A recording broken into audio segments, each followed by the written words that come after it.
Hello, everyone. Welcome to this event. We have over 200 people registered, so we will wait for just a couple more minutes to get started so that all of those who are planning to join us can join us. What I already will say now is we have interpretation for this event. So if you click on the globe icon that says interpretation at the bottom, you can choose English, Dari, or Pashto for the event. And it's important for everyone to choose a language because we'll have speakers speaking in the different languages. So we'll get started in a minute or two when more people have joined us. Welcome everyone already.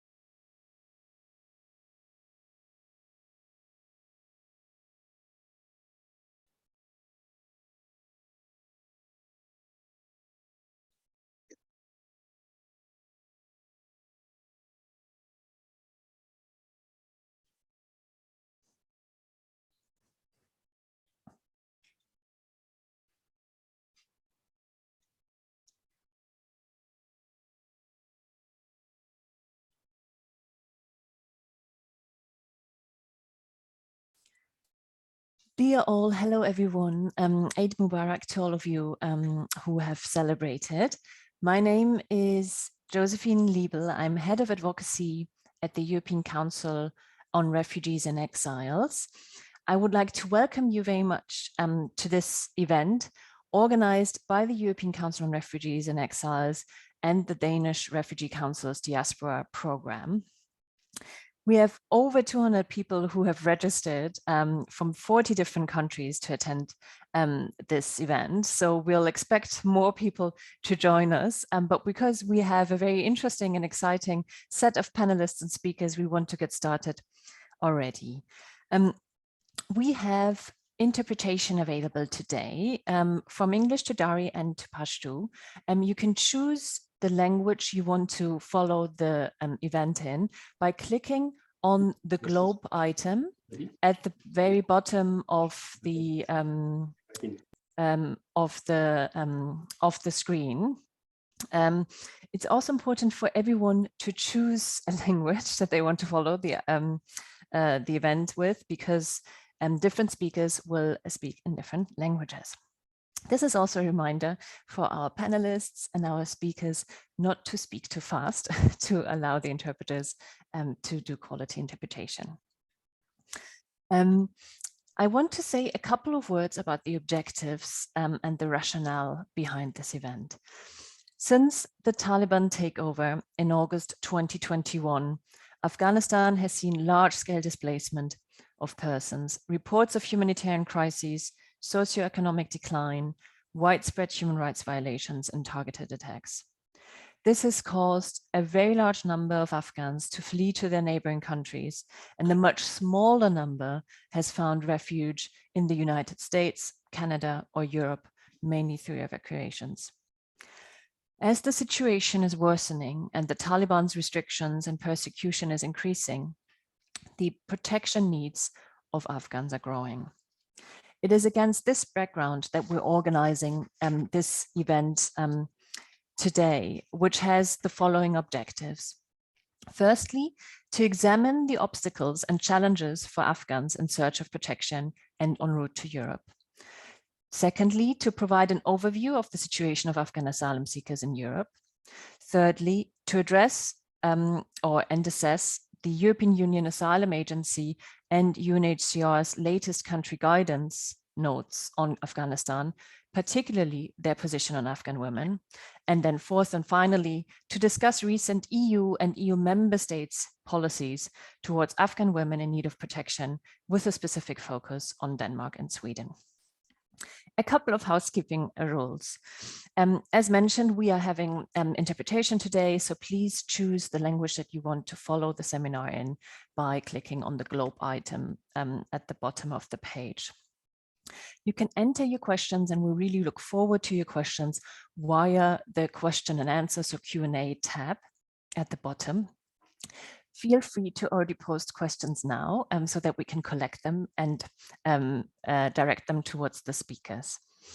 Also, the event will be live streamed on DRC's Afghan Diaspora Engagement Facebook page, and the video will be available shortly after the meeting in case you want to share it.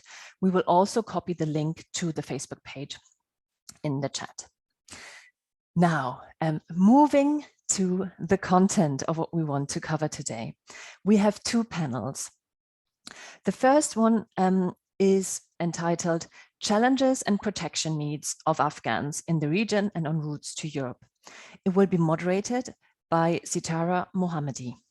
Sitara Mohammadi is the president of the Asia Pacific Refugee Rights Network, a regional network based in the Asia Pacific, which advocates and works on the needs, rights, and protections of refugees, people seeking asylum, and displaced persons. She is currently the Juris Doctor candidate in law at Melbourne University in Australia and a legal researcher with the Afghanistan Human Rights Democracy Organization. Sitara was the 2019 Provost Scholar at the University of Oxford, where she undertook her studies in international relations and politics and completed her dissertation on Australia's refugee policy post-2001. The second panel, which will follow after a short break, will focus on the situation of Afghan asylum seekers in Europe and member states' recent policies towards Afghan women. It will be moderated by Juliana Santos-Walgreen. Juliana Santos-Walgreen is the director of the European Anti-Poverty Network. She is an expert on social rights, gender, anti-racism, and anti-discrimination at both EU and member states level. She has extensively covered issues related to poverty, migration, integration, and strategic litigation. In November 2020, she was appointed to the European Commission's expert group on the views of migrants on migration, integration, and asylum.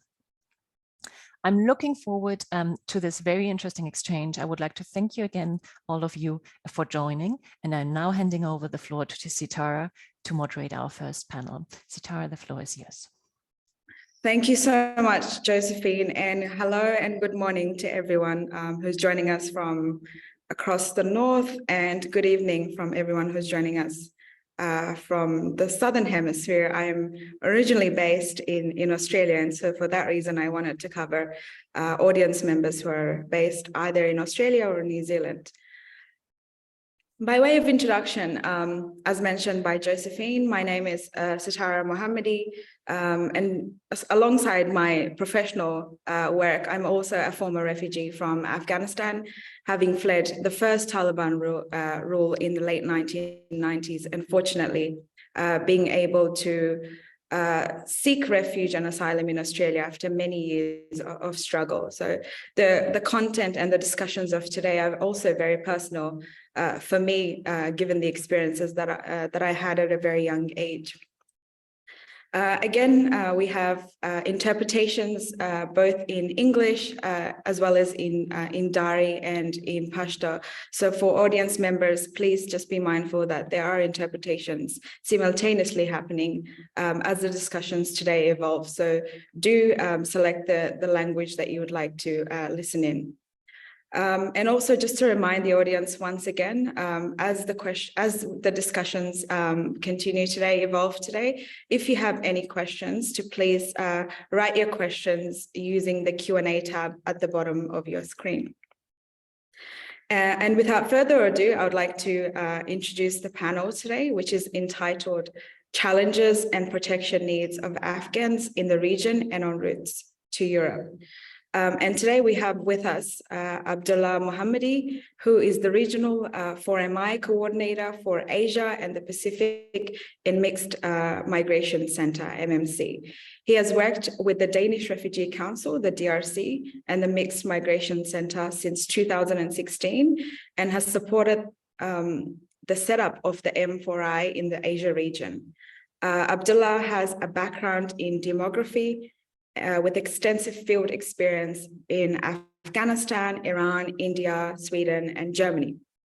His main research areas are forced migration, return migration, and smuggling networks. Welcome, Abdullah. Our second speaker is Jennifer Louise Robinson. Jennifer holds a master's degree in migration and refugee studies from the University of Osnabrück, if I've pronounced that correctly, and Aalborg University in Copenhagen.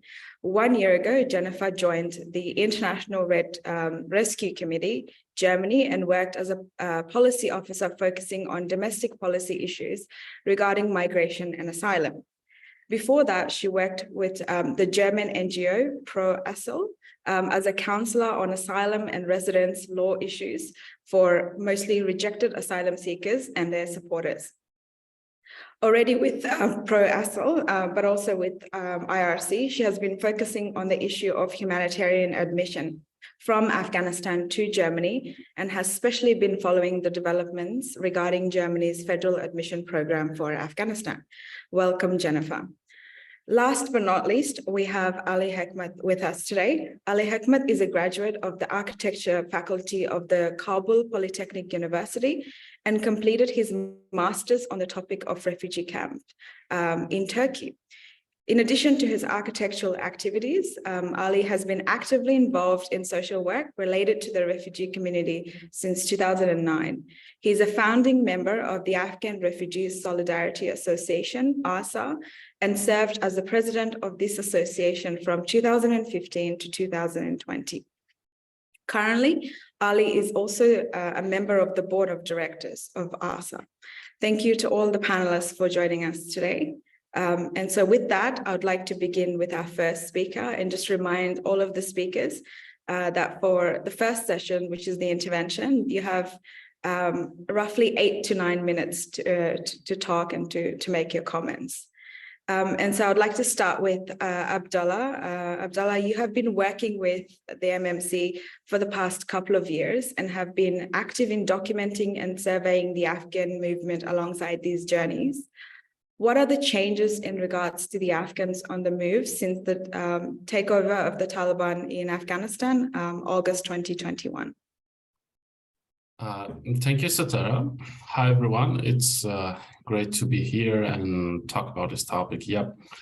So in MMC Asia and the Pacific, Afghan movements in the region and beyond has been our main focus since 2016.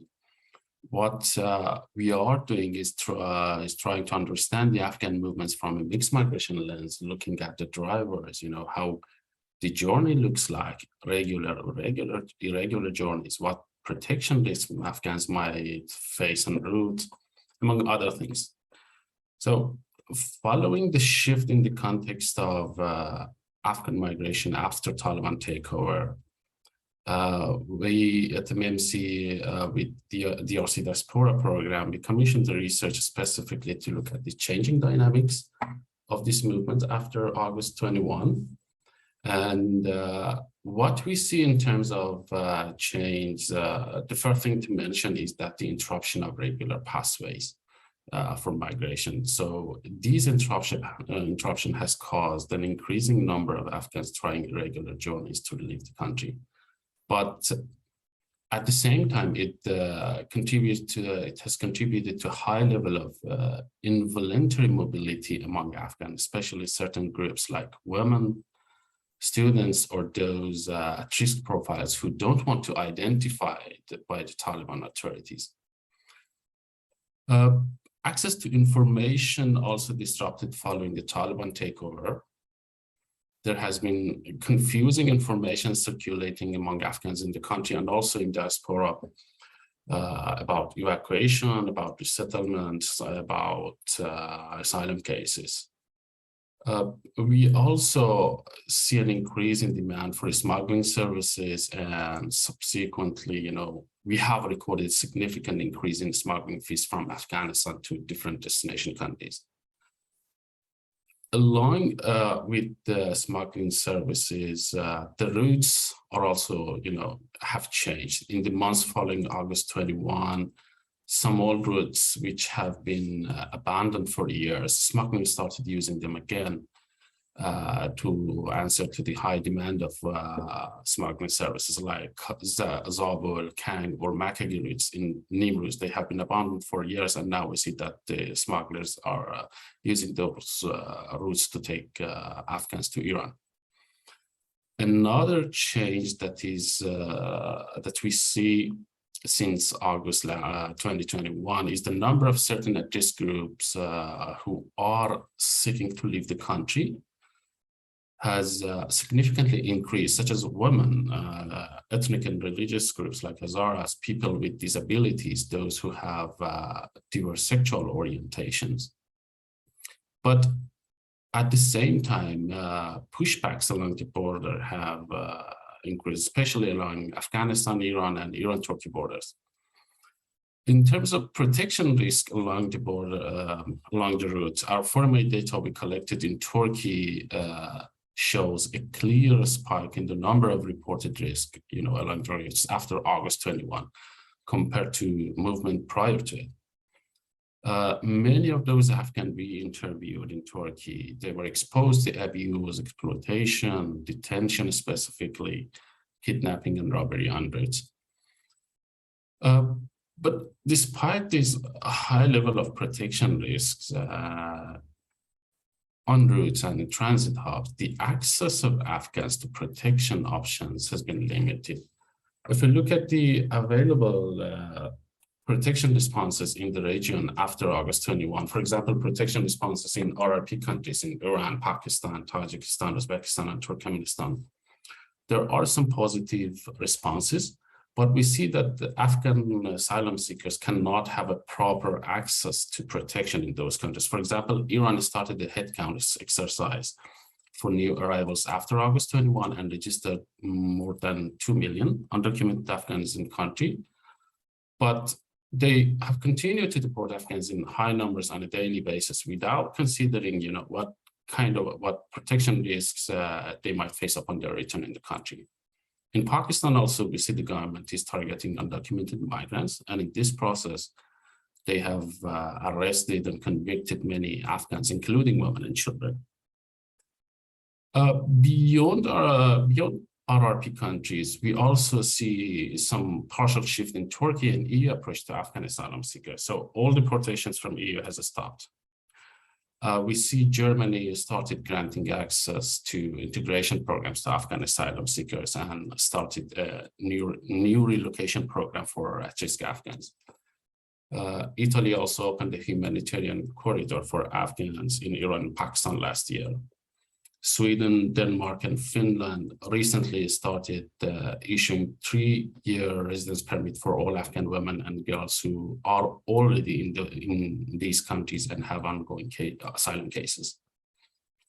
But we've been witnessing that the hardline approach of some EU states, as well as Turkey toward Afghans, it continues. For example, last year, if you look at the Belgian policy responses, you'll see that it withdrew the policy of providing Afghans with subsidiary protection. Australia also refused to resettle Afghan evacuees. And in general, when you look at the EU borders, you see that the pushbacks since August 21 have increased significantly. In Turkey, for example, Turkey continued to securitize its border with Iran by building a wall and increased patrols to prevent Afghans from crossing over. It also stopped registering Afghans in certain neighborhoods and stepped up deportation to Afghanistan last year. In 2022, more than 66,000 Afghans were sent back from Turkey to Afghanistan. So in general, movement to neighboring countries and further to Turkey and Europe states will continue in the future, but about how the volume and level of these movements will look like in the future, for example, a year from now, it's not clear and depends on a variety of factors, not only in Afghanistan, but also the situation and policies in transit and destination countries. But one thing for sure, with current limited regular pathway to migrants, Afghans, they will continue using irregular journeys. And these journeys with all restrictions, with all the border securitizations and pushbacks, all of these only make Afghans on the move to face more risk and more expenses. I think my time is up, so I'm going to stop here and pass the floor back to Sitara, but I'm happy to answer if anyone has any question. I'm happy to answer after other panelists also presented their speech. Yeah. Back to you, Sitara. Thank you so much, Abdullah, for those insightful remarks. And if I may, I just wanted to add a point on Australia, because I know you mentioned that briefly in your comments. Although the pathway, I suppose, for Afghans in the region, particularly Europe, is different as they try to make the journey to safety here. I know in the case of Australia, it's much more different because we are very distant. Australia is very distant from the country. And so for that reason, the Australian government, upon the Taliban taking over the country in August 2021, announced visas, so additional visas on top of our annual intake, which we have through the UNHCR, the UN Refugee Agency, 31,500 visas, which are additional, allocated specifically for Afghan nationals. And so those visas have been rolling and have been issued since August 2021. And the deadline for that is next year. So next year, up until next year, all of those 31,500 visas will be granted to Afghans. So whilst we don't have the same pathway, people trying to seek refuge in places like Australia, we do have those additional mechanisms for people who are in urgent need of protection. I just wanted to mention that for the audience. And with that, I would like to move on to our next question, which is for Jennifer. Jennifer, as we all know, the International Rescue Committee, is still operating in Afghanistan and distributing humanitarian aid to those in urgent need of that. You're about to release a comprehensive report about access to safe pathways for Afghans at risk. Could you please share with us today some of the findings and recommendations of that report? And before I hand over the mic to you, I wanted to remind the audience that as the speakers are speaking, if you have any questions, to please write your questions using the Q&A tab at the bottom of your screen. With that, I'll pass to Jennifer. The mic is yours. Thank you, Sitara. And wow, it's weird seeing you this big all of a sudden. Hello to everyone who's listening. Thank you very much to ECRE and DSC for giving me the opportunity to talk on this panel today. And thank you, Sitara, for the very nice introduction. As was already stated, I am a policy advisor with the IRC Germany based in Bonn. And as was already stated as well, I focus on domestic policy issues, therefore especially on German migration and asylum policy, currently especially concerning the federal admission program for Afghanistan. Now, just to give you a short context on what the organization I'm working for is doing, the IRC delivers humanitarian assistance in over 40 countries, including Afghanistan since the 1980s. Since 2016, IRC has also been working in Germany, carrying out projects nationwide to support asylum seekers and refugees. We also have an office in Brussels in order to focus on EU politics regarding asylum, migration, and the humanitarian sector. As was just mentioned, we are about to publish a report on safe pathways for Afghans to Europe. And now I will shortly present some of the key challenges Afghans face in their search for safe and legal pathways and our recommendations identified within this report. So we see that despite the very important and of course urgently needed efforts made by some member states, EU-wide admission pledges unfortunately continue to be vastly outnumbered by rising needs. At least 9 EU countries have so far refused to make any pledge to resettle or admit Afghans at risk. Other countries pledge to welcome as few as 15 or 20 refugees over 2 years.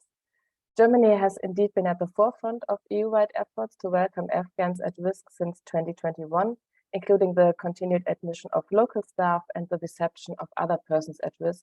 And last year in October, as was already mentioned, even a federal admission program for Afghanistan was implemented to admit up to 1,000 persons each month until September 2025.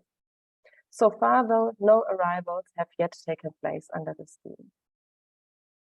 Long-term resettlement of Afghan refugees from neighboring countries like Iran and Pakistan is also still being overlooked.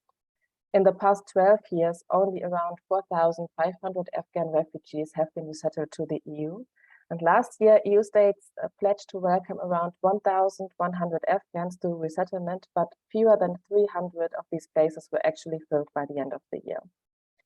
To look back, Germany, once again, for the first time ever this year, Germany plans to implement a resettlement program for Afghan refugees in Pakistan and aims to admit up to 750 people, which in comparison with other countries might still be a huge number, but is of course way too low looking at what is actually needed according to UNHCR. In total, more than 270,000 Afghan nationals are in need of resettlement. And besides, so far, we don't know whether concrete steps have already been taken to implement the program planned by Germany. Therefore, obviously, in our eyes, all EU states can and should do more to not only expand their resettlement and humanitarian admission programs, but also to invest into sustaining and future-proofing them. Then there are already existing admission schemes that are exacerbating barriers to access, including by imposing unrealistic administrative and evidentiary requirements, or by applying narrow eligibility criteria that fail to capture the complex and overlapping protection needs at play. Restrictive definitions of who is a family member, as most admission schemes only include the core or immediate family, or what constitutes employment with European organizations, as many local staff who did not have a direct work contract with certain institutions are excluded from local staff procedures, are just two examples. And then looking at Germany again and the federal admission program, as it shows how difficult and exclusive an existing admission scheme can be in its access. Individuals cannot directly apply for admission here. Only authorized NGOs and a coordination unit put in place for that purpose can submit individual cases. People therefore need the access to exactly these NGOs that are often already overwhelmed by requests for support. The program's eligibility criteria are also concerningly low, as for instance, it is limited to persons currently in Afghanistan, excluding those who already fled the country on their own. We demand that existing pathways to urgently be made more accessible. States should adopt flexible, pragmatic, but for and foremost humane solutions to reducing the bureaucratic and practical barriers that Afghans at risk still face. But not only existing admission schemes themselves are hard to access, also access to clear and reliable information on the available pathways, procedures, and criteria is still a huge challenge. Afghans who were displaced from their homes or needing to leave the country experience widespread confusion and opaque information on the available pathways. The plethora of ad hoc schemes established across EU member states, especially shortly after the change in power in 2021, each with their own criteria, requirements, and priorities, contributed to this confusion. This meant that civil society organizations supporting Afghans, as already previously mentioned, were overwhelmed with requests for support, even though they themselves might have lacked reliable information on referral opportunities. Individuals have been reliant on personal networks and informal referral. This created an environment where misinformation, scams, and visa frauds targeting Afghans rapidly multiplied and put people at even greater risk in their journeys. Now, regardless of existing admission schemes, safe passage out of Afghanistan still remains impossible for many as well. Given the lack of consular presence for almost all governments in the country, people are required to make their own way to neighboring states to access the few admission schemes in place to Europe. They have to arrange their own transportation across the land border and funding of their stay while waiting for lengthy visa procedures to conclude. As you might know, passport offices across Afghanistan have repeatedly shut down and prices for passports have risen tremendously. Therefore, many are trapped in involuntary immobility due to obstacles in obtaining passports or other ID documents, extortionate visa costs, measures by authorities to prevent exit, and inconsistent border access to neighboring countries. This is especially true, unfortunately, for women who are not allowed to travel without male escort. Lastly, admission programs failed to materialize promptly and transparently. Many applications for individual admission have faced significant processing delays, including due to a lack of sufficient consulate capacity, delays in conducting identity checks and lengthy security screenings, as well as domestic challenges, as there was obviously a shift to focus on refugees from Ukraine, or chronically insufficient reception capacity in many EU member states. All of this led to arrivals being suspended or postponed. In Germany, for instance, the GFFO, the Federal Foreign Office, recently even suspended the processing and issuing of visas for Afghans for the time being, after there were isolated indications of abuse of the federal admission program.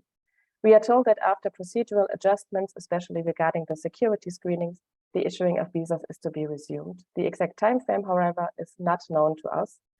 Obviously, we look upon this development with very great concern and call for the immediate resumption of visa issuance, as this obviously has devastating consequences for Afghan nationals, whether they are still in the country or struggling to make ends meet while waiting for months in Pakistan or Iran, where they might struggle securing their livelihood, have visas that maybe are about to expire, are in a situation of insecurity regarding their residence permit, or might already be threatened with deportation back to Afghanistan.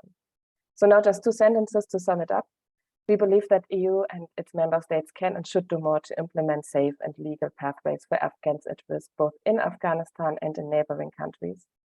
It's clear that such pathways can never replace territorial asylum. They can always only be complementary.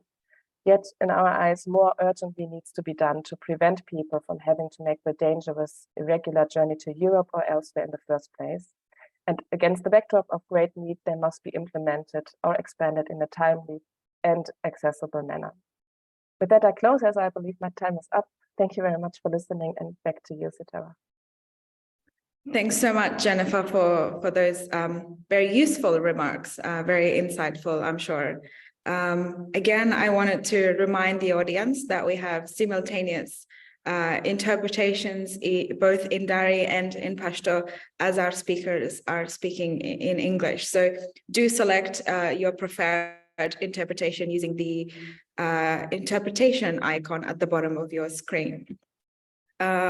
If you have any questions that you would like to ask in Dari or in Pashto, please write your questions using the Q&A box, again, at the bottom of your screen, and we'll aim to get your questions asked at the end of the panelists' talks. And with that, I'll move on to our third speaker, who is Ali Hekmat. Ali, you have been living in Turkey for a very long time and have been very active within the Afghan community there. We all know Turkey hosts large numbers of Afghan refugees. Can you please tell us about the state of play currently in Turkey for Afghan refugees? Thank you. Thank you, Ms. Tara. Yeah, can you hear me? Yes, loud and clear. Yeah, thank you. I have a slide. I want to share it at the first. Yeah.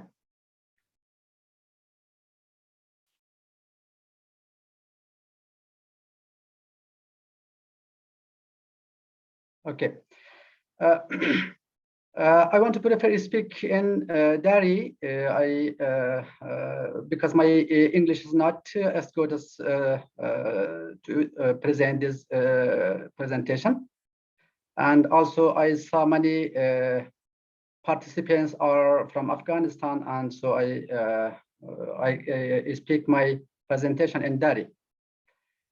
سلام عرض میکنم خدمت اشتراکنده های برنامه. من علی حکمت هستم از افغانستان و سال 2019 تا ایسو در ترکیه زندگی میکنم و من مؤسس یک از اعضای مؤسس انجمن حمایت از پناهندگان افغان در ترکیه می باشم و عین زمان ماستر در قسمت ماستر هستم در از دانشگاه ارجیس شهر قیصری ترکیه. خب ترکیه یکی از کشورهایی است که بیشترین اتفاقات پناهجویان افغان در او رخ میده و بسیار حادثه‌های ناگوار از ترکیه ما میشنویم. ترکیه یکی از کشورهایی است که کنوانسیون 1951 سازمان ملل متحد امضا کرده و همچنین بخشی از قطعنامه سال 1967 سازمان ملل می باشد. و بر طبق این کنوانسیون ترکیه کنوانسیون بر اساس محدودیت‌های جغرافیایی امضا کرده. محدودیت‌های جغرافیایی به چه معنی است که افرادی که از کشورهای اروپایی به هر دلیل در ترکیه پناهنده شود به اونا حق حقوقی که در او کنوانسیون ذکر شده داده میشه.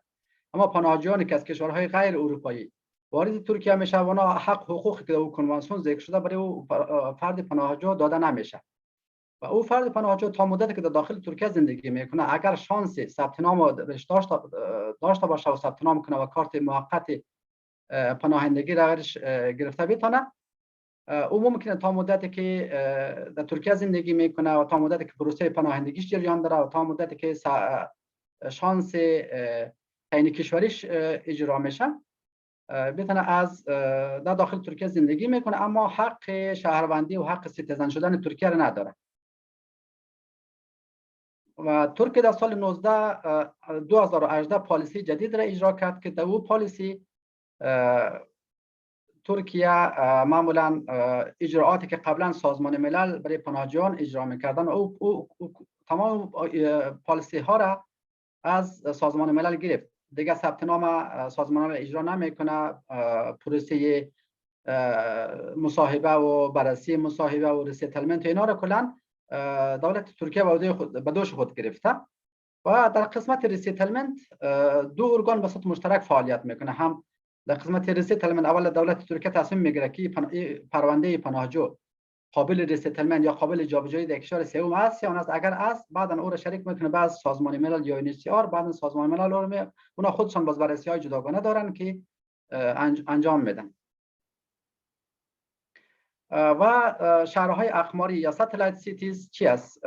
دولت ترکیه پناهجویانی که از کشورهای غیر اروپایی میایند اونا را در تمام شهرها اجازه نمیدن که زندگی بکنن. و در نقشه زیر اگر تماشا بکنین شهرهای آبی رنگ شهرهایی است که او شهرها برای پناهجویانی که از کشورهای غیر اروپایی مثل افغانستان، ایران، سوریه و حتی اوکراین در داخل ترکیه بیایند، این شهرها برای اونا شهرهای ممنوع است. مثلا آنکارا، استانبول، ازمیر، انتالیا، این شهرهای ممنوع است یا forbidden cities. اما شهرهایی که با رنگ سبز مشخص شده و شهرهای باز است که یک فرد پناهنده از کشورهای غیر اروپایی میتونه در یک از شهرها برن ثبت نام بکنن.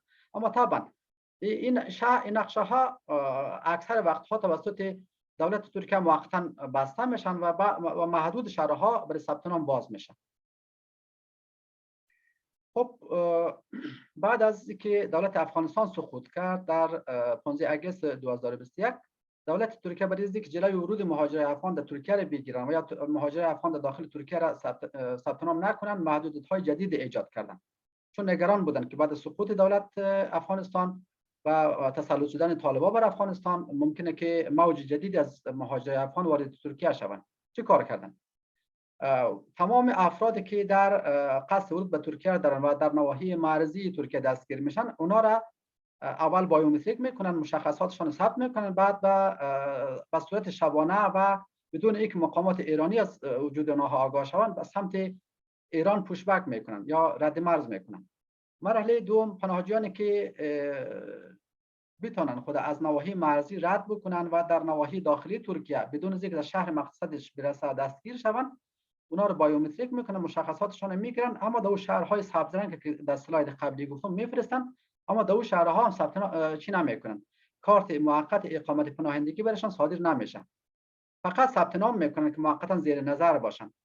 در اونجا چی کار کردن میتونن؟ پناهجو از هیچ نوع خدمات دولتی استفاده کردن نمیتونن، یعنی کودکش به مدرسه رفتن نمیتونن، از دانشگاه استفاده کردن نمیتونن، از شهر به شهر دیگه سفر کردن نمیتونن، فقط زیر نظر میمونن که دولت ترکیه مطمئن شوند که این خانواده یا این فرد در این شهر زندگی میکنه و هفته‌وار باید امضا بکنن، در اداره مهاجرت و شهر میرن امضا میکنن.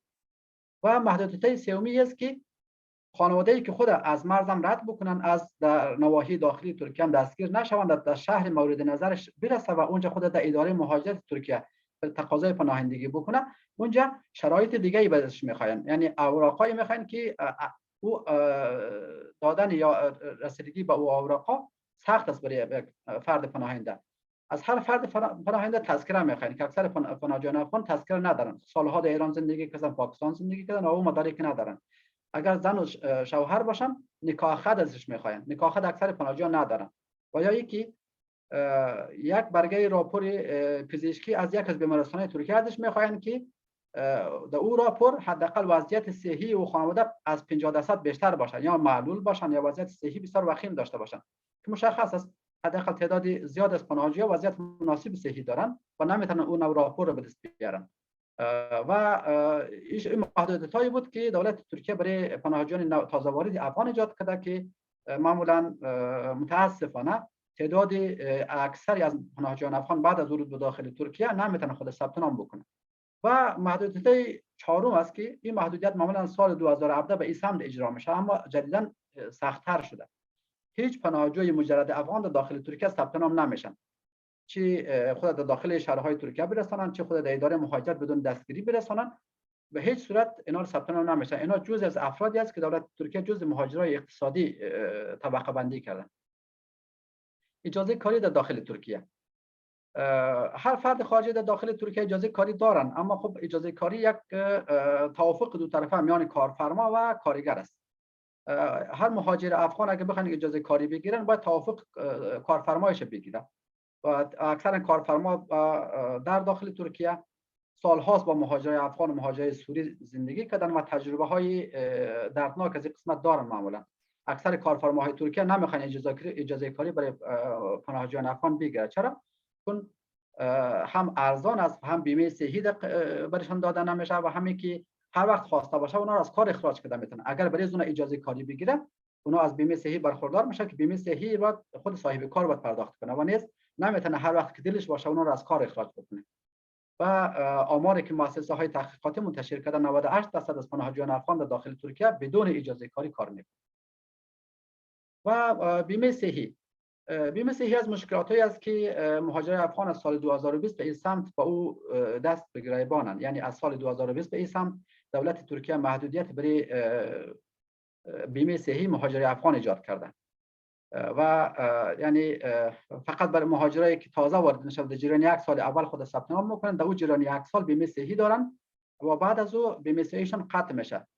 بعد از یک سال تنها کودکایی که زیر 18 سال باشه از بیمه صحی برخوردار است.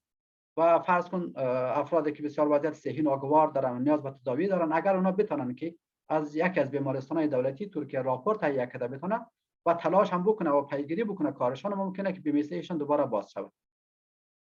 اما اگر مقایسه بکنیم بیمه صحی پناهجویان افغان و پناهجویان سوری را، پناهجویان سوری در داخل ترکیه نزدیک به 3.6 میلیون جمعیت داره، اما بیمه صحی تمام اونا فعال در داخل ترکیه و در کنار او در شهرهای مختلف ترکیه چندین شعبه مخصوص تداوی پناهجویان سوری در داخل ترکیه فعاله و اونا در داخل او شعبه ها به صورت رایگان میرن ویزیت دکتر میشن و به صورت رایگان دارویشون به دست میارن.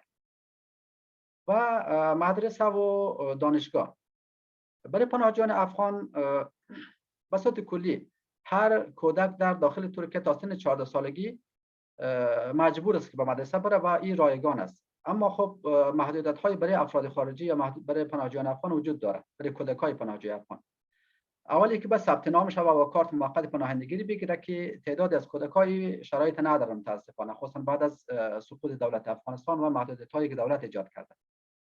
و کودکای تنهای بدون خانواده که 16 تا 17 سال هستن و وارد ترکیه میشن و دستگیر میشن و اینا رو دولت ترکیه برای اینکه دیپورت بکنن اینا رو 18 سال یا 18 سال به بالا حساب میکنن، اونا در مراکز دیپورت میفرستن و بعدا به سمت افغانستان دیپورت میکنن. و کودکایی که همراه با خانوادهشان بودن قبلا ثبت نام شدن و کارت اقامت پناهندگی گرفته بودن در جریان مصاحبه پناهندگی ردی میگیرن، یعنی ریجکت میشن پروندهشان، اونا او کارت اقامت پناهندگیشان بسته میشن و با بسته شدن او کارت دیگه نمیتونن که از خدمات مدرسه در داخل ترکیه استفاده بکنن. و همچنین دانشگاه ها برای تمام پناهجویان افغان اگر شانسی را داشته باشن که ثبت نام شون و کارت اقامت پناهندگی داشته باشن، دانشگاه برشان پولیه. هر دانشگاه، چه دانشگاه خصوصی چه دانشگاه دولتی، همه پولیه. و ما اساس اگر یک پناهجوی افغان بتونه که او چانس داشته باشه و توانایی داشته باشه که تا مرحله دانشگاه برسه و این مرحله باید از صد هزینه هنگفت دانشگاه هم باید برآید. و این پروسه اگر مقایسه بکنیم با دانشجویان سوری در دانشگاه، معمولا پروسه های مختلف اسکالرشیپ برای پناهجویان سوری در داخل ترکیه وجود داره، اما برای پناهجویان افغان وجود نداره. دانشجویان سوری در داخل ترکیه به صورت رایگان آموزش زبان ترکی میبینن، اما افغانها از این امتیاز برخوردار نیستند. و چند آمارای کوتاه در قسمت دستگیری و دیپورت مهاجران افغان منتشر میکنم و از سلاید خود ختم میکنم. از سال 2014 به این سمت دولت ترکیه نزدیک به 2 میلیون، یعنی 1,888,000 پناهجو را در داخل ترکیه دستگیر کرده و افرادی بودند که به صورت غیر قانونی در داخل ترکیه آمدند و در جریان 676,000 اینا افغان هستند، یعنی 36% افراد دستگیر شده در داخل ترکیه را افغان تشکیل میده که بعد از او سوری ها 21% و پاکستان هم 12% بخش تشکیل میده. و اگر مختص برای پناهجویان افغان آمارگیری بکنیم که در سال 2014 نزدیک به 12,248 پناهجوی افغان دستگیر شده بود که اگر به سال 2023 نزدیکتر شویم، این آمار سیر سعودی داره که بیشترین دستگیر شده در سال 2019 بود که بیشتر از 200,000 پناهجوی افغان دستگیر شده بودند و حالا که 2023 از 3 ماه از سال 2023 گذشته نزدیک به 13,000 پناهجوی افغان دستگیر شده است. و آماری از دیپورتی ها، دولت ترکیه از سال 2016 تا هنوز 433,000 مهاجر نامنظم که اینا خودشون مهاجر غیر منظم میگن، اونایی که به صورت غیر قانونی داخل ترکیه شدن دیپورت کردن، که از این مجموعه دیپورت ها 34% آنها رو پناهجوی افغان تشکیل میدن. بیشترین دیپورت ها در سال 2022 اجرا شده بودن که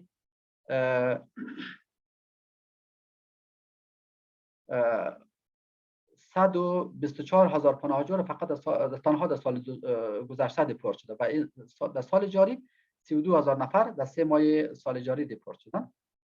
و آخرین سلاید است که مربوط به دیپورتی های پناهجویان افغان است. آمار را در قسمت راست برنامه می‌بینیم. از سال 2016 تا این سمت دولت ترکیه 221,364 پناهجوی افغان دیپورت کردند و این آمار جدید است، یعنی آمار تا یک هفته قبل آپدیت شده که 34% تمام دیپورت از میان تمام دیپورت شده ها 34% دیپورت شده ها رو تنها پناهجویان افغان تشکیل میده. بیشترین دیپورت شده ها رو سال گذشته تشکیل داده که 66,000 نفر از مهاجرای افغان شهروندان افغان تنها در سال گذشته دیپورت شدند و در سال جاری 3 ماه گذشته 3.5 ماه گذشته حالا 10,604 پناهجوی افغان در وسط هوایی از ترکیه دیپورت شده و این دیپورتی ها شامل او افرادی نیست که از نواحی مرزی به سمت ایران رد مرز میشه و اونا را دولت ترکیه جز دیپورت های رسمی خود حساب نمیکنه، اونا به صورت ممانعت های مرزی حساب میکنن.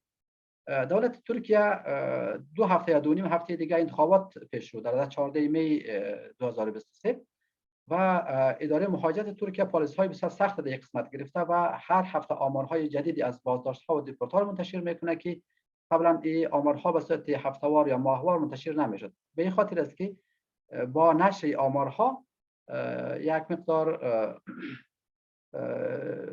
یعنی جلوی مخالفت رسانه‌های مخالف دولت ترکیه را بگیرند.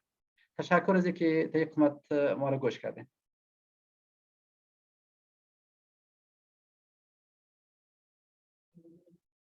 Thank you so much, Ali, for a very informative presentation, painting a very grim picture into the situation of Afghan refugees in Turkey. Very, very useful information. Thank you once again. That brings us to the end of our presentations from the panelists. And with that, I go to the questions that you, the audience, have sent through using the Q&A box. The first question that I'd like to ask, which is for Jennifer, when will the German federal's process start again in regards to Afghan refugees' applications? The person is asking that we are still in Afghanistan and we cannot leave the country. So that's the first question. And the second question is that, is there a rescue program for the girls who have finished their university degrees but cannot practice their qualification in Afghanistan? So for example, female medical students. So those are the first questions for Jennifer. Yes, thank you. So regarding the visa issuance that is currently on hold, unfortunately, we don't know when the German government wants to resume the visa issuance. We are being told that they will make procedural adjustments and then they will resume to to once again issue and process visa. The federal admission program is not on stop. It's still possible for people to apply for this program. It works via entering individual cases into an IT system by the government. As I stated before in my presentation, it is unfortunately not accessible for individuals, but only certain NGOs that can enter cases. But it is still possible for those NGOs, for those organizations to enter cases. So the program itself is not on hold, but the visa issuance, which of course has great consequences for everybody who's waiting for a visa, is currently on hold, and we don't know when they will start processing visa again. We hope to soon have more information on that, and then I believe the IRC, but also other organizations will publish those relevant information. Now, regarding the admission of girls who study in Afghanistan. So the federal admission program is targeting Afghans still in Afghanistan, who are, you can basically separate them into two groups. One are persons who are at individual threat because of their personal activities, for example, working in women's rights, human rights, as journalists, and so on. And the other category are people who are, or who might be exposed to individual danger because of a certain vulnerability concerning their sexuality, for example. So I cannot say that globally there's a protection admission program for women in Afghanistan who studied in university, but depending on their very individual exposedness, on their very individual situation, they might consider to apply for the federal admission program. I know this is not a very that's not a very good answer. So just to sum it up, there's no specific program for women who study in Afghanistan, but the federal admission program prioritizes women and girls as they face specific threat in Afghanistan. Thanks so much, Jennifer. And the next question that we have is perhaps for Abdullah or Ali Hakmet. Have countries or organizations that work in the migration sector created mechanisms to identify and cooperate with people who are really at risk in Afghanistan?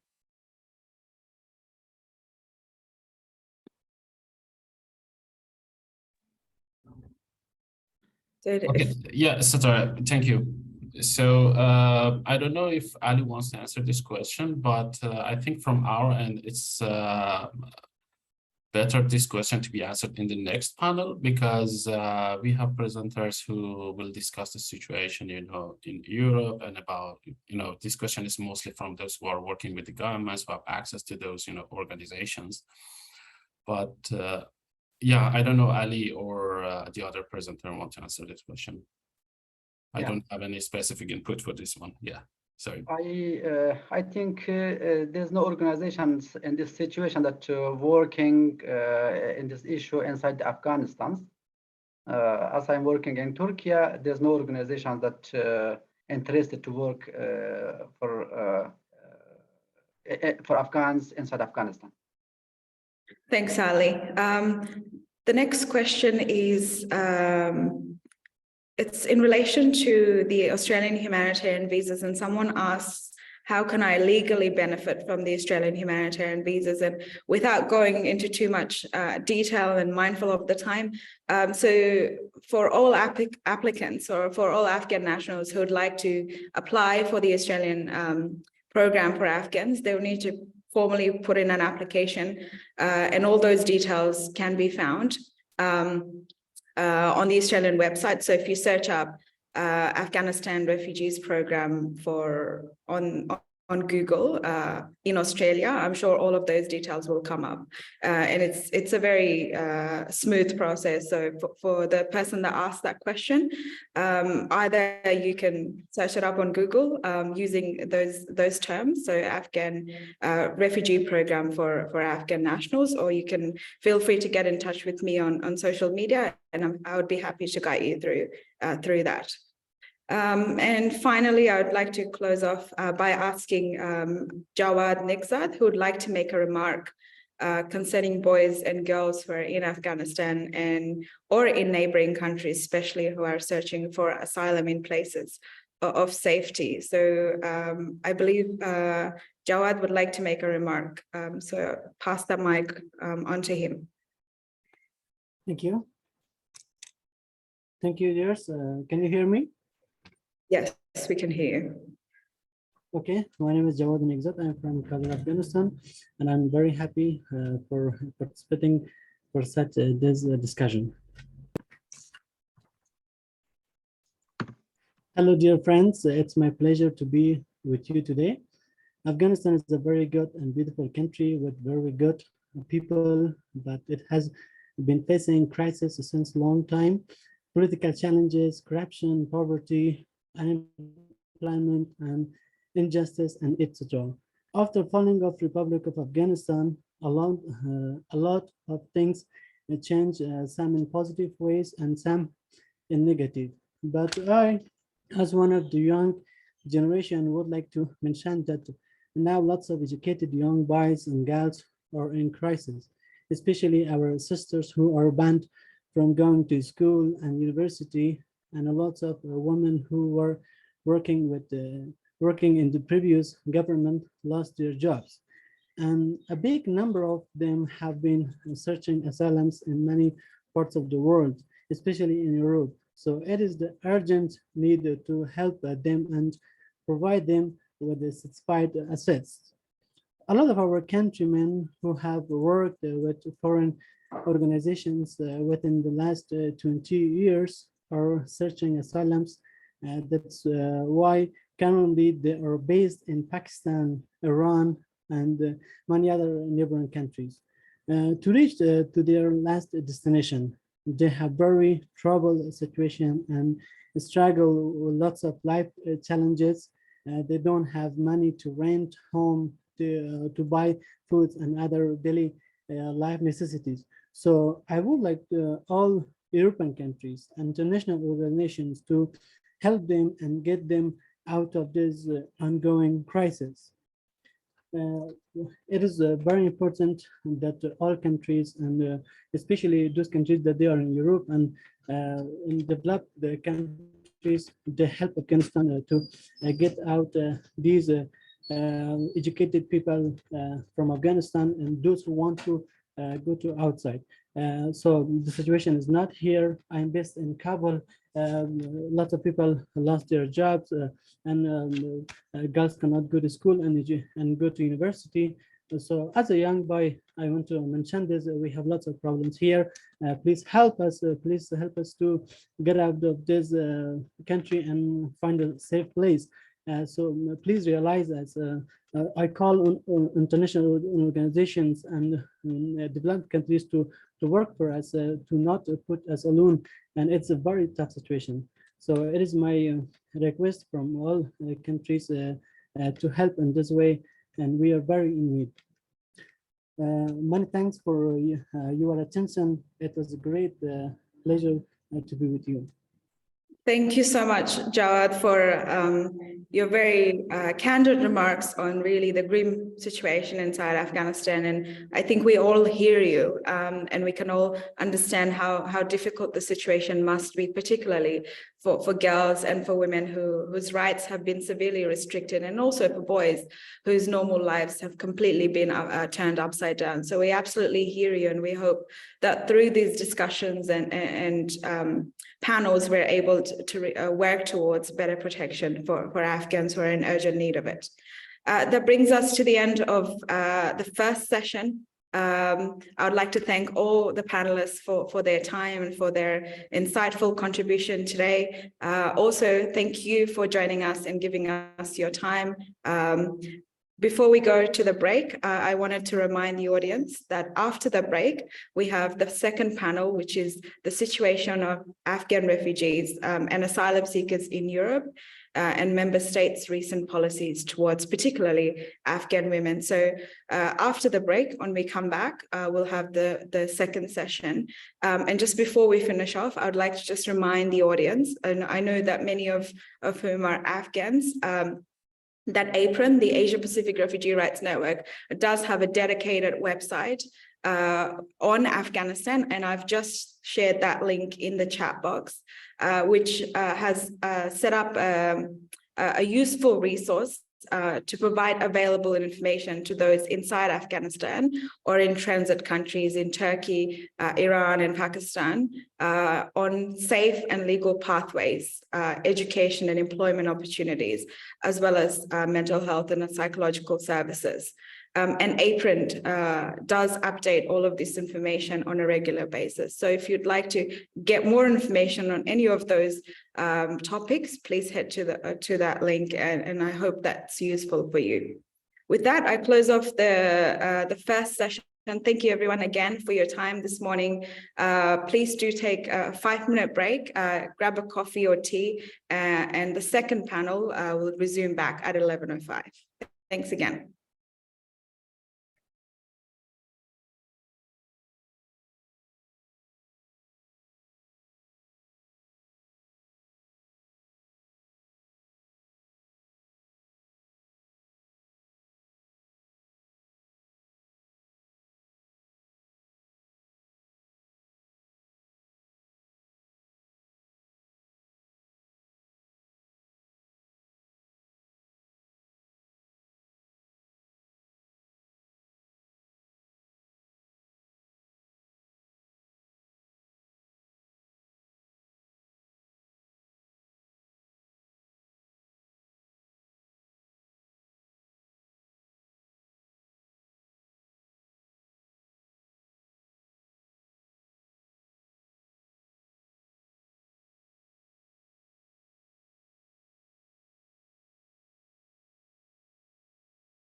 Hi, dear Juliana.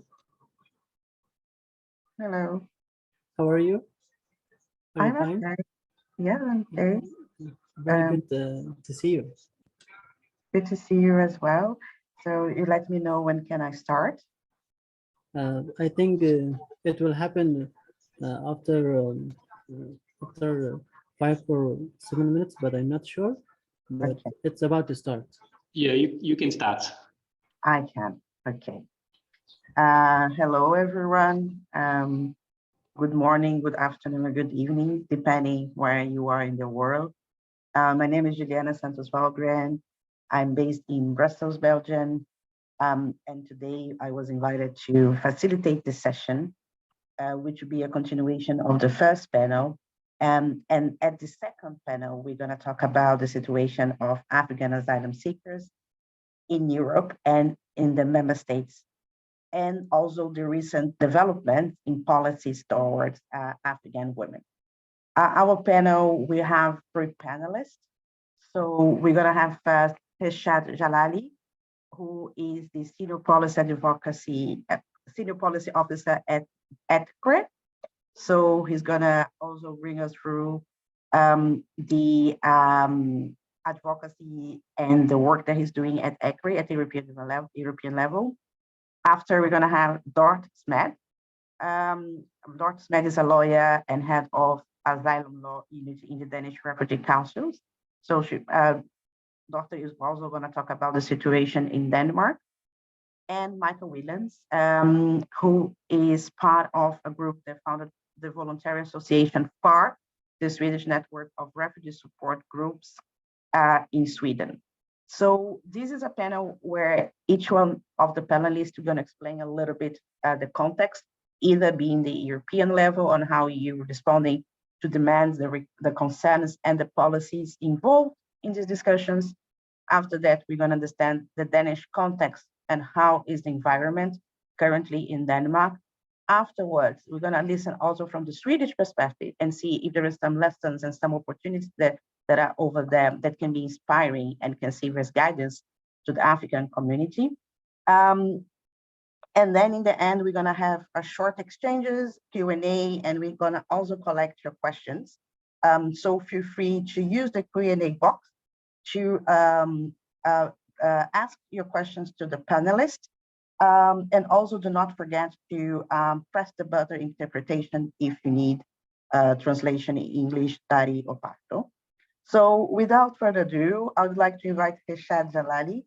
Heshad is going to bring us today to ECRE's monitoring on the situation of Afghan asylum seekers over the past years here in Europe. And I'd like to start this conversation, Heshad, by asking you one question. If you could share with us the recent trend and treatment of Afghan asylum seekers in Europe. Thank you very much, Juliana, and thanks to participants who are following the discussion. It is indeed interesting when we're discussing the situation of Afghan asylum seekers in Europe. It is important to highlight the overall situation of Afghans, and to say that due to this decades of war conflicts, Afghans make up one of the largest group of asylum seekers in the world, with majority of them are being hosted in Afghanistan's neighboring countries. So only a small number of Afghans making their ways to Europe. In my presentation, I would like to give you an overview of the situation of Afghan asylum seekers in Europe. In the previous panel, we have heard from our previous panelists about the situation, the challenges and protection needs of Afghans in the region and en routes to Europe. In my presentation, I will discuss or highlight the situation of Afghans in Europe and accessing to the European territories. For people in need of international protection, including for Afghans. We have seen that during the recent years and the last decades, how European countries are investing lots on building walls, fences, and increasing surveillances, which makes it very dangerous, risky, and difficult for people in need of international protection to access the European countries. Sadly, the issues of illegal pushbacks and denials of the right to protection does not stop with Turkey alone, and it has become a new normal at the EU's external borders. Between 1st of January and 31st of December last year, 2022, the Protecting Rights at the Borders initiative have recorded the pushback incidents involving over 5,756 persons, and majority of these pushbacks were reported by Afghans and Syrians. So these are only the recorded pushbacks, and we believe that the number of actual pushbacks are much, much larger than these numbers, which made these illegal practices along the EU's external borders made the European Court of Justice and European Court of Human Rights to intervene in a number of cases and issue a court ruling in a number of European countries. With regards to the situation of Afghan asylum seekers in Europe, indeed, Afghans are the second largest group of asylum seekers. However, still compared to the overall number of Afghan displaced internally and number of Afghans displaced to the regions, the numbers who makes their ways to Europe remains very small. So I'm sharing you a screen to give you some statistics about an actual number.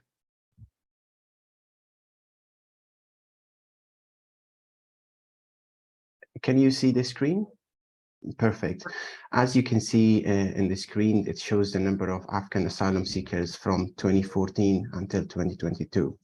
So in 2022, around over 113,000 Afghan claimed asylum in the EU 27, which majority of these applications, over 70% of them, have been lodged to only 3 member states, namely Austria, Germany, and France. With regards to Austria, we believe that majority or some might move onwards or secondly move into to another countries.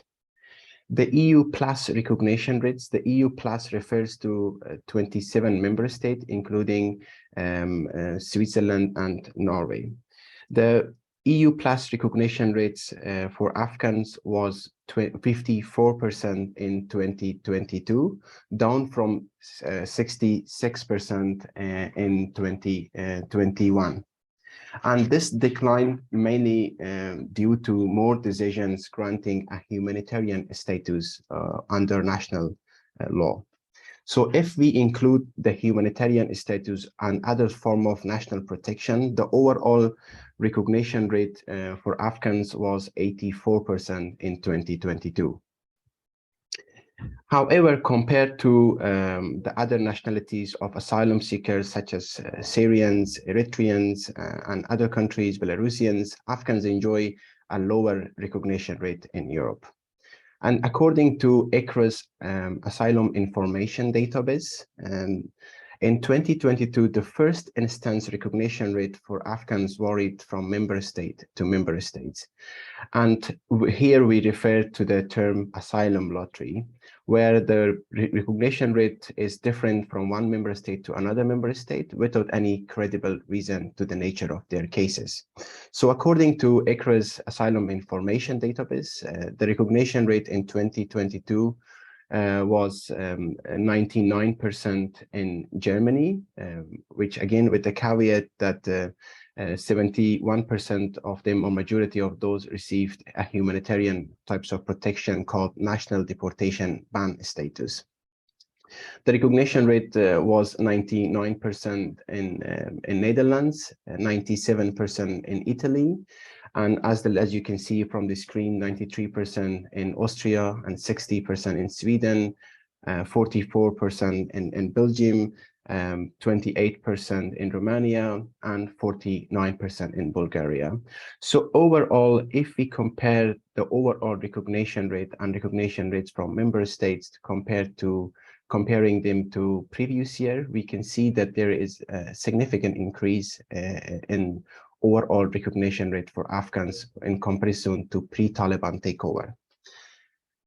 However, Afghans are waiting a longer period in the asylum procedure, meaning that more Afghans has to wait in uncertainty in European countries, waiting for a decision to be made on their application.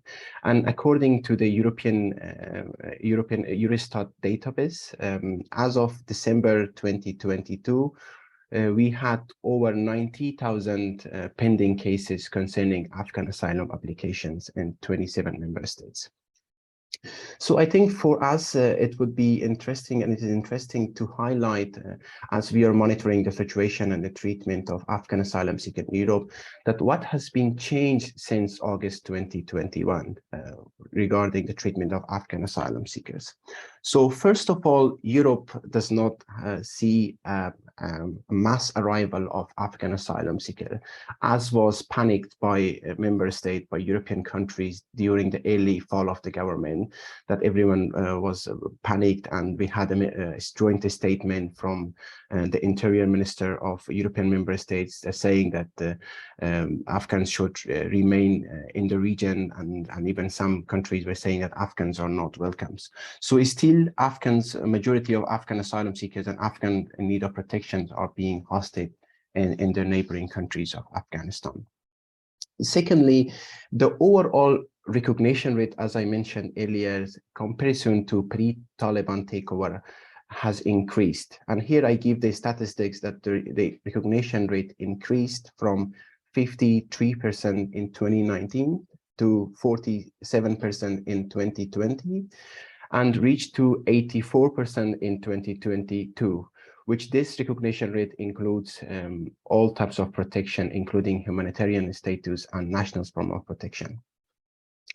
Thirdly, after the Taliban takeover, we have noticed that the refugee types of status was the common types of status that majority of Afghan asylum seekers received after the Taliban takeover, which in comparison to the pre-Taliban takeover, majority of Afghans receiving subsidiary type of protection. But after the Taliban takeover, most member states are issuing a refugee type of status, and also the definition and the criteria for granting refugee status for those, the eligibility criteria for Afghan asylum seekers has also been expanded, that include a non-exhaustive list, such as civil society organization, human rights defender, journalists, and those in risk of persecution by the Taliban. And we have seen also by some member states that women and girls from Afghanistan are also receiving automatically refugee status based on their gender. So this was, I think, also interesting for us, that we have noticed that refugee type of refugee status was a common type of status. And thirdly, which is also, I think, a welcoming step for us, that we advocate that Afghan asylum seekers should first and foremost be considered, and their application should be examined by the Geneva Convention lens from the refugee status. However, it had also a negative impact in the sense that those Afghan asylum seekers which relied on subsidiary protection type of status. Some member states argued that the war has ended in Afghanistan, or there is a lower indiscriminate violence in the country, so they stopped granting subsidiary protections for Afghan asylum seekers, which I come back a bit in a later. Fourthly, the issue of forced returns to Afghanistan is not under discussion and on the table, at least for the time being. And it is also interesting for us to highlight. And it is for the obvious reason that the issue of return is not on the table because of the situation in the country, and also lack of an agreement and arrangement with the de facto Taliban government in place. All to just say that, of course, the treatment and the recognition rate for Afghan asylum seekers increased pre the Taliban takeover. However, we also seeing an argument by some member state, as I mentioned earlier, that there is no indiscriminate violence, and they are stopping subsidiary protection for those who relied on subsidiary protection. And here I give example of Belgium. So this has negatively impacted many Afghans, and here we advocate that the situation of Afghanistan should be carefully examined, and the argument that the indiscriminate violence, there is no indiscriminate violence in Afghanistan, is based on the naive analysis of the situation of the country. And we here take the approach of the European Court of Justice on a case which says that the level of indiscriminate violence should not be examined based on the casualties according to the population it should be rather be analyzed based on the overall comprehensive assessment of the situation, the duration of the conflict, and the future risks for the person concerned. So I think we advocate as ECRE with member state that due to the dreadful situation in the country and the ongoing humanitarian crisis, Afghan asylum seekers should still receive a subsidiary form of protection. So I will stop here, but I will be happy to come in the discussion later. Thank you.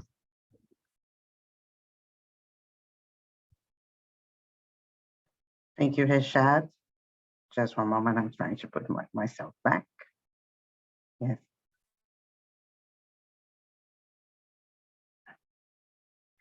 Yes, so thank you very much for your presentation. You brought us again the importance of reminding how fortress Europe is still putting a lot of limitations and putting people in danger and at risk when seeking international protection. It was also very important that you highlight the pushback and how this is still a reality for those trying to enter European territory. It was very interesting to see the number of applications and the recognition rate that you shared with us, especially the concept of asylum lottery and how there is a discrepancy amongst member states.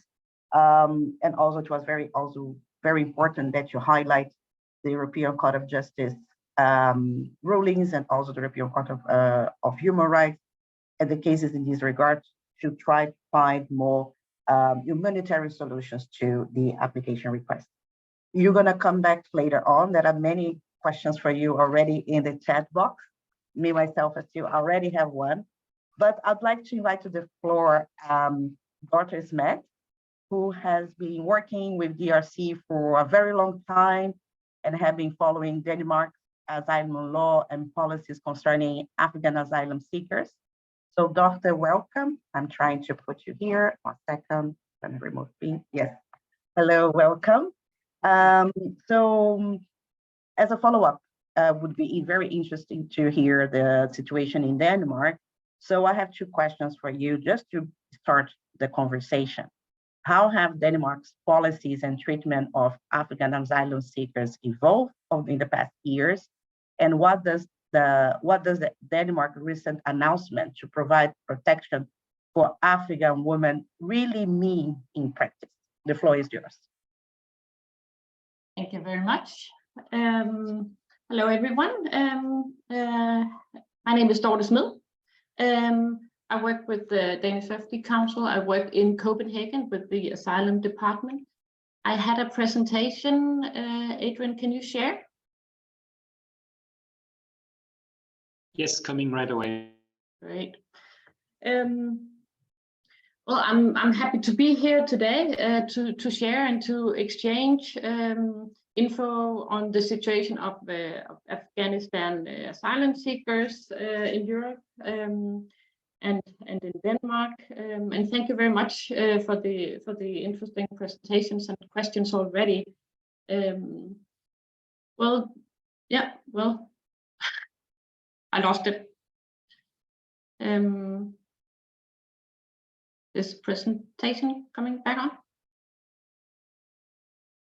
Okay. So it should be good now. Thank you. Let me see. Can I shift, or can you do that, Adrian, please? Well, just to start off with a few numbers on asylum applications in Denmark, both in general and in particular regarding Afghan asylum seekers. Well, in 2022, we had 4,597 asylum applications in Denmark. 379 of these were from Afghan nationals. In 2023, by 31 March, we had a total number of 660 asylum seekers, out of which 178 were from Afghan nationals. Generally, numbers in Denmark are low, but as you can see, the numbers or the the percentage of Afghans are on the rise. Several of Afghans applying for asylum in past months may be from Afghans already in Denmark with other kinds of residence permit, for instance, family reunification or the special law that was adopted for the evacuated Afghans. But surely also Afghans arriving to Denmark and applying for asylum. The recognition rates, these are not official statistics. We don't have that yet for 2022, but as far as I could find out, first instance immigration service recognition rate for Afghans above 90% for 2022. The second instance, Refugee Appeals Board, overturned plus 50% of the cases appealed from first instance, and for 2023, I only have numbers, and again, this is not based on official statistics, but for the first month and a half, we know of 11 cases, out of which 10 were granted asylum. Still talking about Afghans in particular. I don't have the numbers from first instance, but I'm quite sure that that the recognition rate also in first instance is probably plus 90% in the first or so far in 2023. Yeah, and yeah, can you switch, please? Coming maybe more back to the question, recent changes in Denmark for Afghan women and girls seeking asylum. As of or on the 30th of January this year, the Refugee Appeals Board made a statement saying that due to the current situation in Afghanistan, the grim human rights situation in general, and particularly for women and girls, women and girls will, as the main rule, be granted refugee status in Denmark. And as the main rule means, I mean, we have only seen few numbers so far. The cases I've seen have all been granted a refugee status if it was regarding women and girls. But there is still an individual assessment, I assume taking out for exclusion clauses, probably making sure that these are in fact Afghan nationals. And I think there could be very, very particular cases where they would refuse asylum. But I think what we've seen so far, and based on this statement, we expect that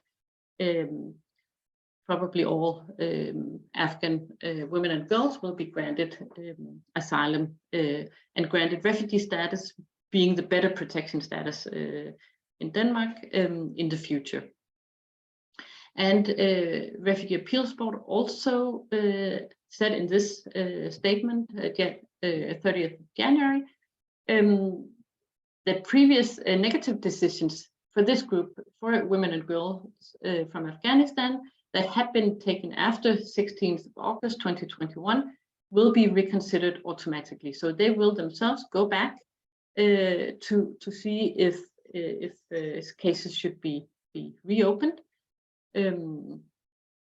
So and I think it's worth mentioning that for us to see this kind of clear statement from the Refugee Appeals Board, the second instance, the final instance for asylum cases in Denmark, declaring that an entire group, in this case women and girls, based on their gender alone, as a main rule will be granted asylum is quite rare to see that in Denmark.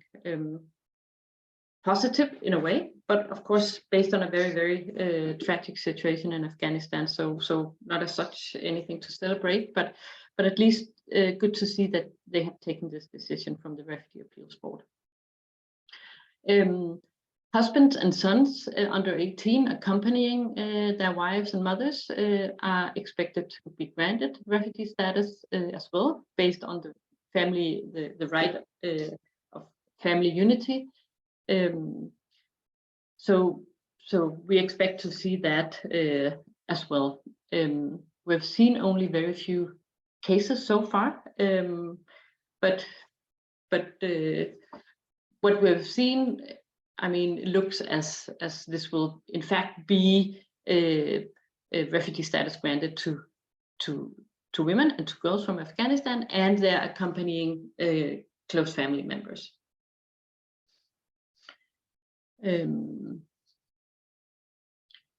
Yeah, well, thank you. But this has a limited reach. These recent changes in Denmark have a very geographic limitation, because to have an asylum application processed in Denmark or to have an asylum case reopened in Denmark, you must be present. And there's no really any exceptions to this rule. And it is also extremely difficult for Afghan nationals to get a visa to Denmark. That has been the rule for many years, and I have not heard of anything signaling that this would change in the future. Countries are separated into different groups when it comes to visa, and the Afghanistan is in the group where it is most difficult to be granted a visa. To visit Denmark, there's no humanitarian visits or humanitarian visas either. Denmark evacuated out of Afghanistan just briefly after the Taliban takeover in August 21, but that has ended as well.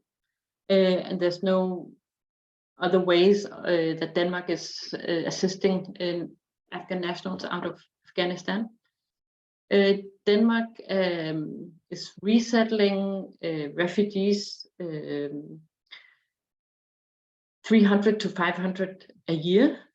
For the past years, Denmark has resettled women from or Congolese women. I'm not aware of any plans in Denmark to resettle Afghans. It would make sense to do that. We don't know the plans for this year, so let's see and let's hope. But I have no reason, based on what I hear, a reason to believe that they will in fact be resettling Afghans. But let's see about that. So I guess the conclusion on this part is that there's no real legal pathways to Denmark for people needing international protection from Afghanistan. Afghanistan refugees in Denmark obviously has the right to apply for family reunification, but rules are strict and there are several practical obstacles as well. But family reunification is obviously still a way for someone in Denmark with a residence permit, particularly a refugee status, to apply for family reunification with family members in Afghanistan, but very limited indeed, I'm afraid. Yeah, I think that was more or less it for me. Can you change until the next? Yeah, okay, well, I think that was it. Thank you, Doctor. Thank you so much as well for keeping the time, because I know we could be here for hours, but it was really interesting to hear about the asylum application rate in Denmark and how this is evolving, and also how the second stanza treaty is in a positive trend. Also very important to get the update on the most recent decision and how Denmark is automatically accepting asylum requests from women and girls from Afghanistan, and by therefore also analyzing positively requests from family members. Also, still very complicated, but it's still a reality check that to arrive to Denmark, to access the legal venue is still one of the most difficult problems, the most difficult barrier. The constraints to submission of application is still one of the biggest reality and concerns that asylum seekers and people seeking international protection needs to face. And very alarming to hear that although there is a trend to accept Afghan women and girls, there is a counter-reaction of not getting engaged in resettlement plans. So it seems that there is a limitation of engagement from the Danish government. But there are many questions also in the Q&A coming for you. So we're going to come back to later on. Thank you so much for your excellent presentation. I would like to invite to the floor Mike Williams, who is based in Sweden. And Sweden, for those who don't know, hosts big, large community of Afghan and Afghan asylum seekers, and are among the free group of nationalities in Sweden for the moment. Michael, I have also 2 questions for you. Thank you for being here. And thank you for your patience for having waited until now. So my first question is how Afghan cases for international protection are being accessed in Sweden right now? And my follow-up question, what does the Swedish change of policy towards Afghan women mean in reality? So thank you, Michael, the floor is yours. Thank you very much for the invitation, and thank you DRC and ECRE for organizing this important webinar. Regarding Afghans in Sweden, we've had a total number of applicants between 2000 and 2021 of 74,636. And the largest number arrived in 2015, 41,564 Afghan citizens. And of these, they were part of a total of 162,000 that arrived that particular year and led to changes in Swedish law. And among these, there were 35,000 unaccompanied minors, of whom 23,000 were Afghan citizens, and many of them were applied for asylum, and their presence in Sweden led to many movements in support of their asylum claims. If there's somebody who can show my slides now, I would appreciate if we put them up. And we can go to the second one. And the second one then states the number of applications the last 3 years, and these are considerably less than in 2015. You can see that there is a growing trend of increase in asylum seeking, and the first quarter of 2023 suggests that it'll probably still remain high. But it is difficult to access asylum in Sweden as it is in the European Union. The next slide, please. The Swedish Migration Agency, which is the first instance but has overall responsibility for migration policy implementation, they issued a legal note in November 2021 stating after the Taliban takeover that the security situation had improved because there was no longer what was deemed an armed conflict. However, in that situation, those already granted permits would not have them taken back because of this. And we see a very high rate of reissue of temporary permits to Afghans. It's over 90%. They also stated there's no state protection in Afghanistan or an internal flight alternative. The internal flight alternative was used very frequently by Sweden prior to the Taliban takeover and accounted for many rejected cases, where in France, for example, where they don't take that into consideration, they could be granted protection. They also stated that there were no practical hindrances or impediments to enforcement because there were flights to Kabul. It was possible for individuals to leave the country voluntarily. Next slide, please. And in December, a year later, the position was again modified, stating that being female in itself is grounds for protection. And this was due to the EUAA updated information. And the head of the asylum legal unit stated, we assess that the situation for women in Afghanistan means that their basic human rights are violated to the extent that it can be considered persecution. Afghan women must therefore, regardless of other circumstances, be assessed as refugees and be granted a residence permit. And next slide. Here you can see then the growing number of approved cases from 2020 to 2023.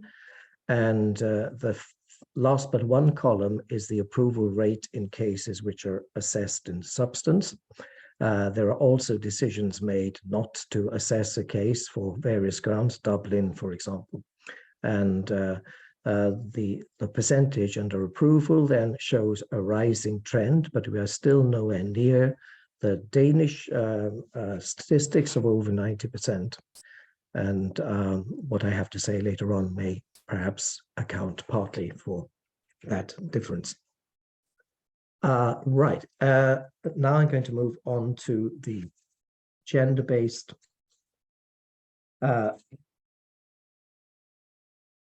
grounds and their state. I'm sorry about the mix-up here. The gender-based statistics show in quite a clear way that there is a rising number of approvals amongst the,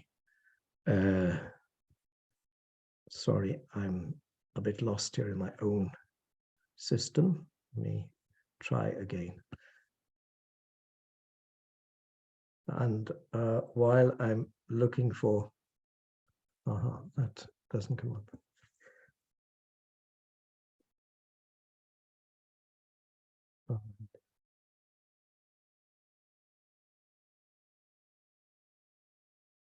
I apologize for this.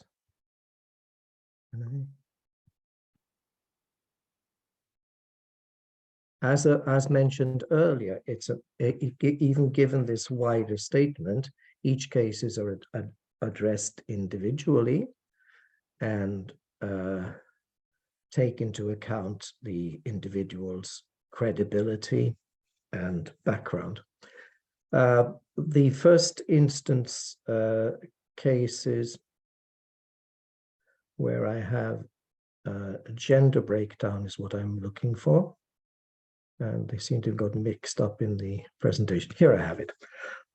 In 2020, there were 195 decisions made. 39% of these decisions concerned females, and there was an approval rate on the whole of 48%. And amongst these 48%, 81% were granted refugee status.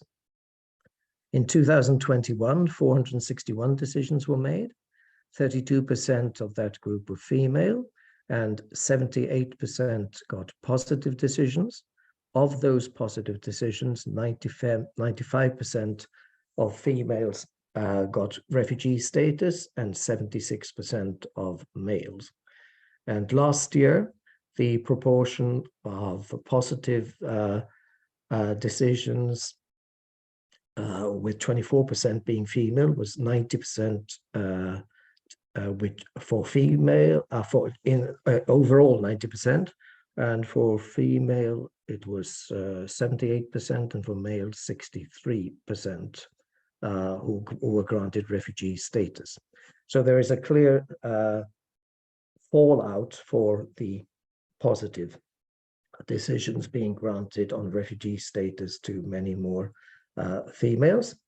And if we look at subsequent applications, we see a rise there in Afghan cases, where in 2022, there were 682 positive decisions, 1,660 pending cases.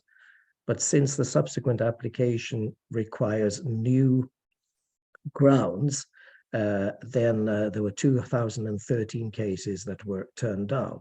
However, the rate of positive decisions in subsequent applications is much higher than normal, over 20% in the statistics I found. And when you make a subsequent application, the females are granted a 3-year residence permit, but in that procedure, they must apply separately for status determination and travel documents. Whereas in the basic procedure, a decision is made on all those grounds at once. What happens then to the males in these families where women are granted convention status? They are not granted a refugee status themselves. There is not, as was pointed out in Denmark, the hope or possibly the fact that there is derivative status. Sweden has had a guidelines decision recently to say that you have to have an individual assessment even if you belong to the same family. So if the husband doesn't have that, then he can apply on the right to family unity, which has a higher level of evidence to prove your identity, but they do have to make an assessment of whether it's disproportionate or not when knowing the difficulties to refuse family reunification. In some cases, if the male relative is abroad, a Swedish alien's passport can be applied for to allow the person to travel. So the right to family life then has to be decided on based on a proportionality assessment. And this can lead in fact then to members of the same family having different lengths of temporary permits and different requirements for obtaining a permanent residence permit. The Migration Court has also confirmed the policy of the first instance and states that available information confirms the general need for protection by women and girls from Afghanistan, even if they are in a male-headed family, through an accumulation of different measures of risk, being subjected to discrimination on such a level and with such forceful limitations of their fundamental freedoms and rights that this, in a forward-looking assessment, amounts to persecution. Courts have also looked at whether being Hazara is a sufficient ground in itself, and the court notes that the EUAA in its analysis does not express that the Hazara ethnic group is generally to be regarded as in need of protection in relation to Afghanistan, and therefore there must be individual evidence from an individual to show that that person is in a precarious situation and that the ethnic group is particularly vulnerable in that particular place. Michael, apologize. We have to conclude. If you can closely come to your final remarks. Yeah. Oh, that's a shame. Well, what I can say basically is that this is a very positive outcome for the females that are in Sweden now, but also what happens to others. We have many other people leaving Sweden. People are leaving Sweden for France and Germany, and my colleague Ingrid Eckermann can perhaps post some statistics about their background in Sweden, and they are actually getting protection in France and Germany to a high extent, which further illustrates the lack of harmonization and the different interpretations of grounds for protection, and further perhaps supports the idea that there is a kind of lottery, but the reality is more complex than just giving that explanation. I can send my full presentation to you for those who are interested to get more details and some references. But thank you for your attention. And now you can show the last couple of slides. Thank you, Michael, and thank you for being so kind and understanding that we have a very short time frame, but it was a pleasure to hear from you and to understand really the Swedish context. You gave us an overview of the number of applications in the last 3 years, also how difficult it is to access asylum in Sweden. So it was really a reality check for many of us. It was interesting to hear more about the legal note coming from the Swedish Migration Agency. I think many of us were not aware of that. And also the decisions made and the approval rate when it comes to women and girls. So thank you for sharing that. There are many questions here, Dr. Heshad and Michael. I will try to summarize and bring a few of them. So the first 2 questions, Heshad, are to you. So first question, is the lottery decided at the country level or is an agreement throughout the EU? And the second is how, is there a specific plan for Afghan girls and boys who have not worked with organizations but are highly skilled migrants, to start the discussion? Sorry, can you repeat the second question? If there is any plan for Afghan girls and boys who are highly skilled. Yes, thank you. And I think both questions are very interesting and in the meanwhile, very important. So regarding the issue of asylum lottery, where ECRE used the term asylum lottery, which refers to the discrepancy and disparities in the recognition rate for asylum seekers, which varies from one member state to another member state. And this member states, this discrepancy in recognition rate is of course obvious, which shows the flaws in the provision and implementation of the common European asylum system. The disparities or asylum lottery or the discrepancy in recognition rate is more obvious to certain nationalities, such as for Afghans and Iraqi nationals. So it means that the issue of protection very much depends on the country where an application is being made, rather than on the case and the protection need of the applicant or the person in need of international protection. To give you a very concrete example, if I, an Afghan asylum seeker, claim asylum to Bulgaria, with the same case, I have very lower chances of getting protection than, for example, to Italy or Germany or Spain or other country with the high protection rate. So here we refer to this discrepancy as asylum lottery. Now, with the question of, is there any plans for Afghan girls and women, which this question is very much related to the issue of safe pathways, safe and regular pathways for Afghans in need of protection or at imminent risk of persecution. So access and increased safe pathways in general, and including for Afghan, is one of our key advocacy with the European institutions and member states. So we regularly continue advocating that there should be more safe pathways, such as humanitarian admissions, extended family reunification, sponsorship, which allowing families and host societies to bring in more people in need of protection, and as well as resettlement.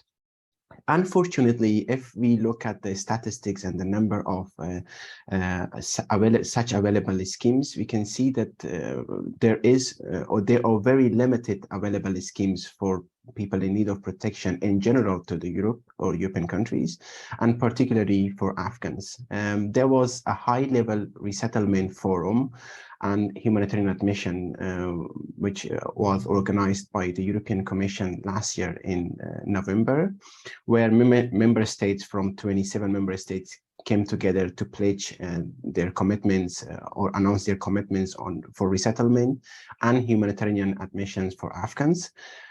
Of the 29,000 in general for global, for people in need of protection, there were only 13,000 humanitarian admission places available for Afghans. And of the 13,000 available places, 12,000 of them were only announced by Germany. So it shows that there is unfortunately no such humanitarian admission programs or safe pathways for people in need of protection or imminent risk, including for girls and women to come to Europe via safe and regular pathways. And this is also one of our key advocacy with member states and with relevant stakeholders. Thank you. Thank you, Rashad. I have a follow-up question to Dorothy. First question, Dorothy, why is the process so slow? And the second question is there a way for Afghans to apply from outside Europe via embassies or consulates? Thank you. Why it's so slow? I'm not exactly sure what that refers to. Generally, well, I think the past year things have been a little slow in Denmark due to a lot of Ukrainian refugees. But other than that, I don't know. I think it takes time. I don't think Denmark is particularly slow in deciding on asylum, but I'm not exactly sure about that. But it takes time. But I think right now actually that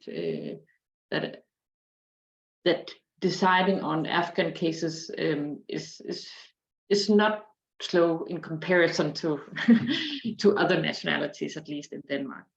And what is the average period for the first instance, for example? I'm not sure. I think maybe this is a little bit of a guess, 4 to 6 months, maybe. I think a lot of times quicker. But for a while after the Taliban takeover, Afghan cases were at a halt in Denmark. So that maybe also caused some waiting time. But I think at the moment, I think process is speeding up quite a lot, actually, since this new decision from Refugee Appeals Board. On applying for asylum outside of Denmark, I'm sorry, but there's no option on that. Many years ago, you could apply at a Danish embassy, but that stopped, I think, in 2001 or something. So I'm afraid not. Thank you, Dorothy. Michael, same question to you. If there is a way to apply via Swedish consulates or embassy around the world. And another question is, do you think the situation in Sweden will improve in the upcoming months? The first question is similar to Dorothy's reply. There is no formal way to apply for asylum at the Swedish embassy, although we have in the past, in the crisis in Chile in the 70s, had the Swedish embassy as a place of refuge, and they arranged resettlement for many. But that's way off the horizon in Swedish policy. Currently, instead, Sweden is preparing a global information package through its embassies to tell people not to come to Sweden and to line up all the huge restrictive laws that are now being planned to be implemented.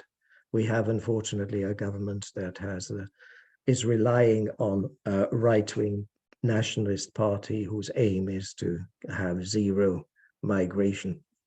And that drifts over to the second question, what of the future?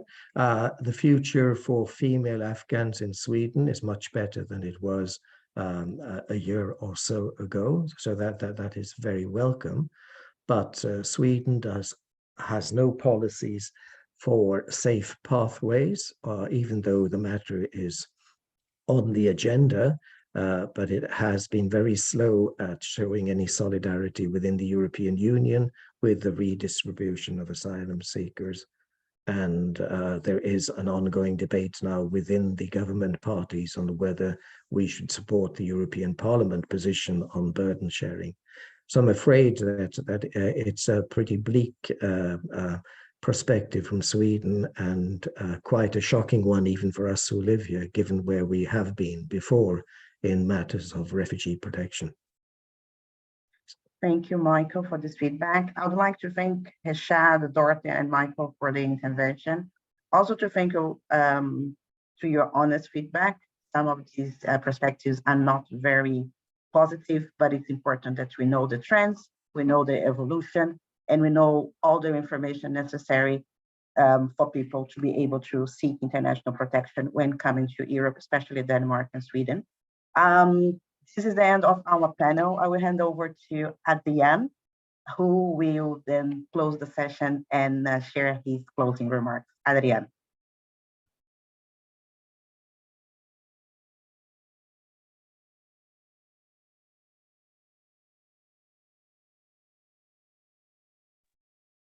Thank you very much. Thank you to all.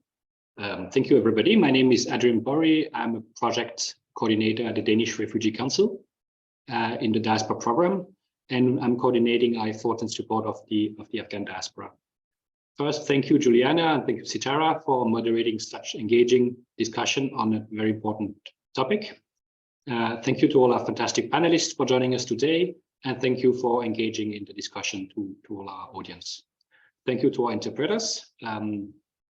I know that we were not able to answer all the questions in the Q&A. If you feel that you have a question that has not been answered, please feel free to reach out to Reshad or to me, and we'll help us to the best of our knowledge.